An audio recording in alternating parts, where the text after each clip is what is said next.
Hello and welcome to my channel. Well, let's talk about carbon steel knives. Um,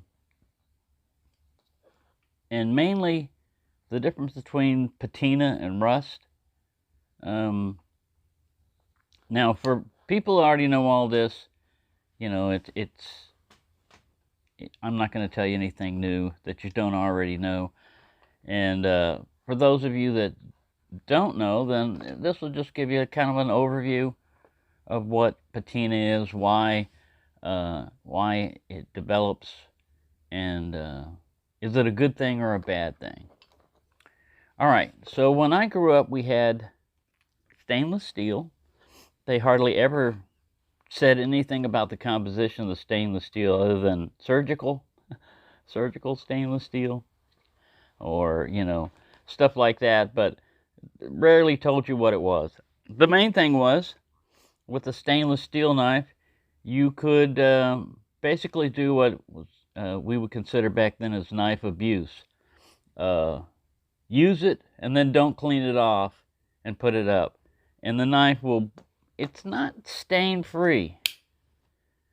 This is a 8CR13 MOV, but it's a stainless steel.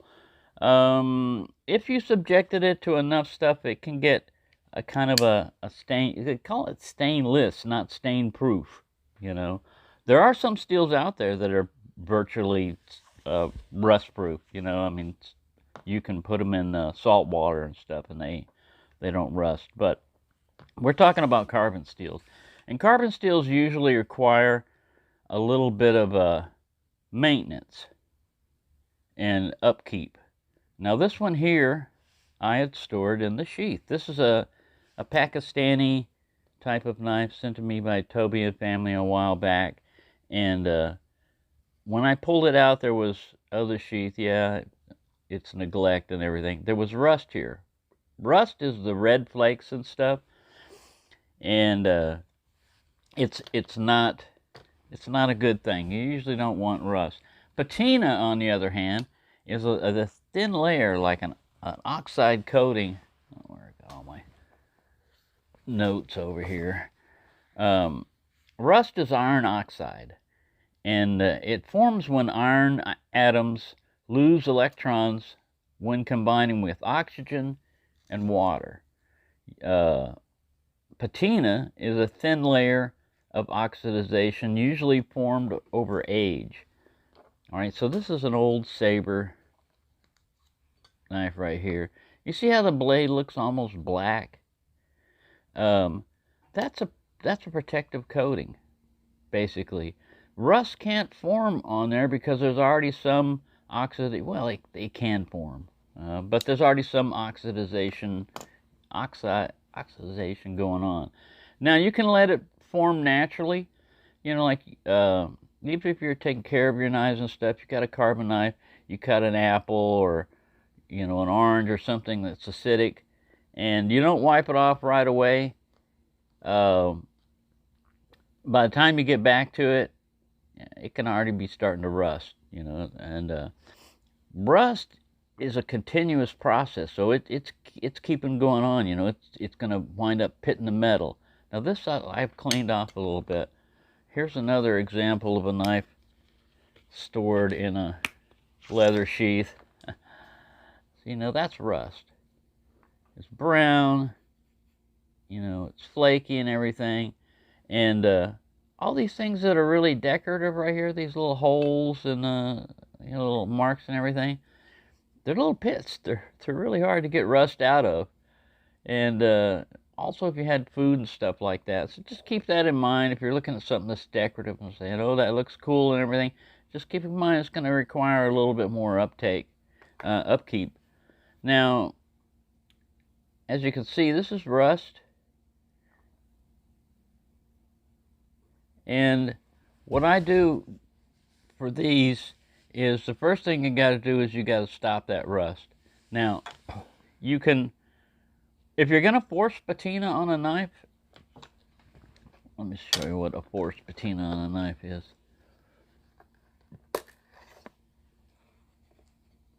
Look how black that thing looks.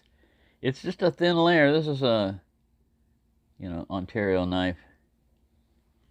But and I've got, see, it's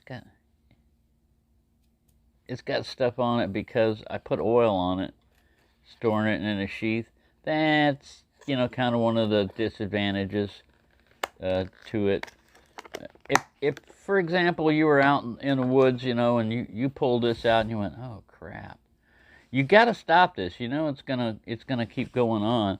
So what I usually use, here's another example of a forced patina on the Sezco buoy.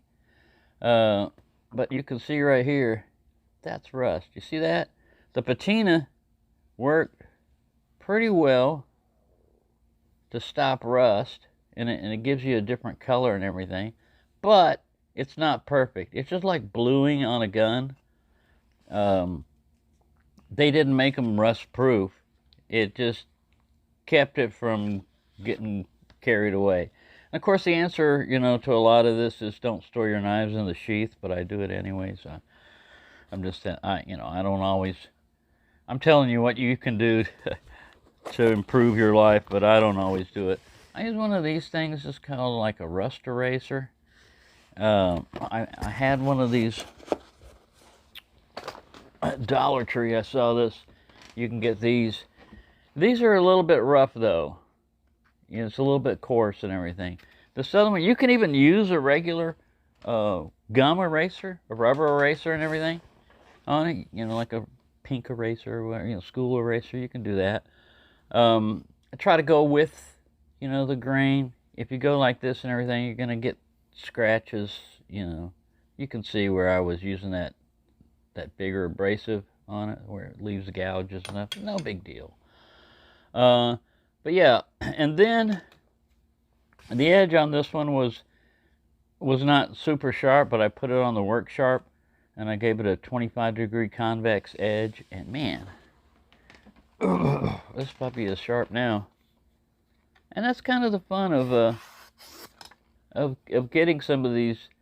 Yeah, it's a Pakistani knife and stuff, but you can learn. You know, you can learn knife maintenance. You can try to force a patina. Now, if you're out in the woods and you saw that, like I said, the first thing you would want to try to do is knock the rust off. And then if you don't have any mineral oil or anything like that with you, I use this a lot of times. It's just lip balm, you know. And you might have lip balm with you, but you just put it in there. And yeah, it leaves kind of a waxy, you know, gummy surface on it. But the thing about lip balm is it's non-toxic, you know, and maybe it's not, you're not really just supposed to eat it. A lot of people use mineral oil, but I'm just saying what you might have on, you know, with you, on you. You're in a really humid, wet environment, and you don't want to be knocking off rust every day. You could try something like that. And once again, you know, I live in a small apartment, so if I were to separate every knife from its sheath, it basically double the size of stuff, and the knives are taking over in here. There are knives everywhere, in boxes, on the walls, everywhere. And so I got to save space, but the main thing is just check them every once in a while. I hadn't checked these in a long time. I just left them sitting there. And yeah, this is what happens. This is rust. So how do you force patina? Well, first you want to take something like some kind of detergent or whatever and remove any oil that you originally had on here, and then stick it in vinegar. If you want to do it fast, you can do vinegar with a little bit of salt in it. And it's basically it'll put a uniform one on there. Now, if you don't want to do it fast and you want to do it naturally, you just use them. Cut food, especially food prep and stuff. That'll and that, to me, a patina is kind of like a character, you know, of a knife. A lot of times you can tell how it was stored, you know, because there'll be a line there sometimes where it was just sitting. See, like this one. It gets different colors, you know, just from being used over the years. It's like its character, you know. So yeah, patina to me is good. I like it. Carbon steel, yeah, it does require a little bit more effort. And I grew up with that, but I don't also always learn my own lessons, you know. I don't always learn, you know, that you shouldn't, you should make sure you got oil on a carbon knife. Now, a lot of times knives like these will come lathered in oil. They'll come just dripping oil, and you wipe all that off, but I mean, that was there for a reason, so it wouldn't rust during shipping. But yeah, once you start using them, there you go. So yeah, you can learn a lot from inexpensive knives. Uh, like I said, the they call it Cisco, but I call it Sesco. I got to take care of that. So let's take care of that right now. This is a really small one.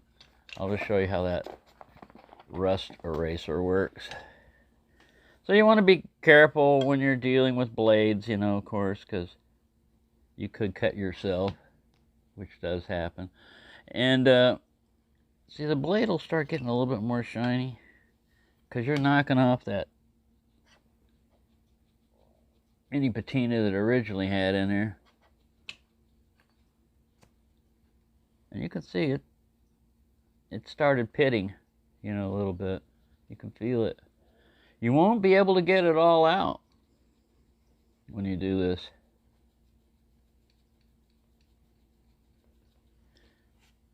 And you have now you have exposed metal right there. But yeah, those are pits. See, I can rub this, and unless I sand this all the way down. Let's see if we can zoom in. See, that's what you're trying to avoid, is pitting of your, you know, feel that, hear that? Now imagine if that's on your edge. It's gonna pull and drag and everything. The edge is sharp on this one because I think I sharpened it. But yeah, now let's take a close-up look at the rusty one again.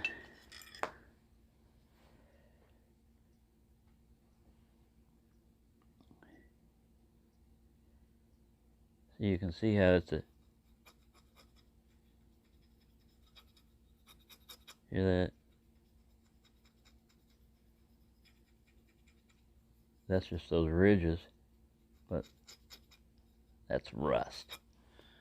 So the same thing is going to have to happen with this one. Basically, I'm just going to have to knock that.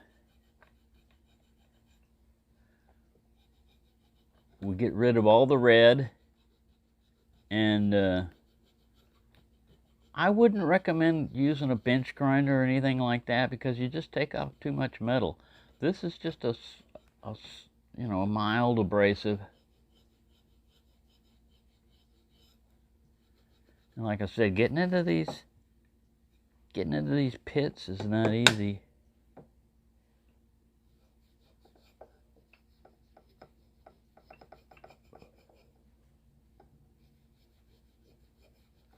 I just usually hit the whole blade when I'm doing this, just in case, you know, because I'm going to add some more stuff to it. But yeah, look at that. Pretty nasty. I mean, it's still usable, but yeah, you give it enough time. Now, see, this is just probably from air, surface humidity, because the sheath didn't get wet. Of course, it could be chemicals in the sheath, you know, will oxidize and cause that to happen. Well, it's kind of dangerous sharpening towards a blade like that. Yeah. One slip and you'll find out.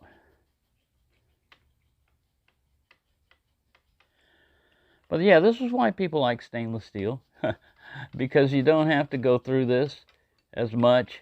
You know, you rarely ever get any red on there. You might get some kind of brown, effect or something, or some, you know, minor stain on stainless steel. It just depends on the steel. I know 440A is very rust resistant,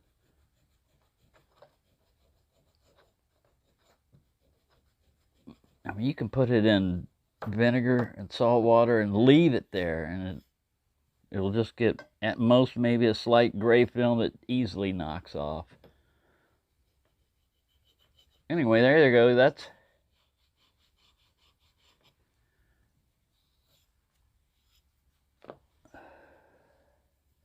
now, as you can see, I haven't cleaned it off, but yeah, it's still got a little bit.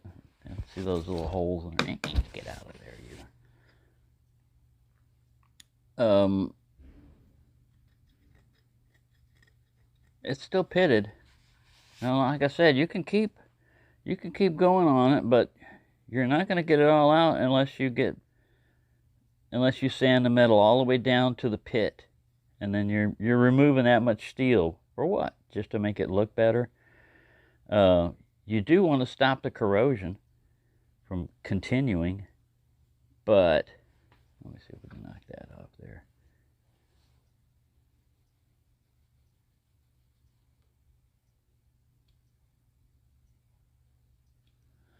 And to me, I don't mind doing knife maintenance. It's kind of therapeutic sometimes. You don't have to think about a lot of other stuff. You're just like, I gotta get this rust off here, or I gotta sharpen this knife. And it takes your mind off things. And sometimes we need our mind taken off of things because things are crazy. Crazier. Anyway, there you go. This is a little overview of why people like stainless steel knives more than carbon steel, but carbon can get character to it, Yeah, a stainless steel knife can develop scars and nicks, get a little bit of character, but not like this. So, there you go. Hope you found something useful out of that. Thanks for watching, and have a nice day.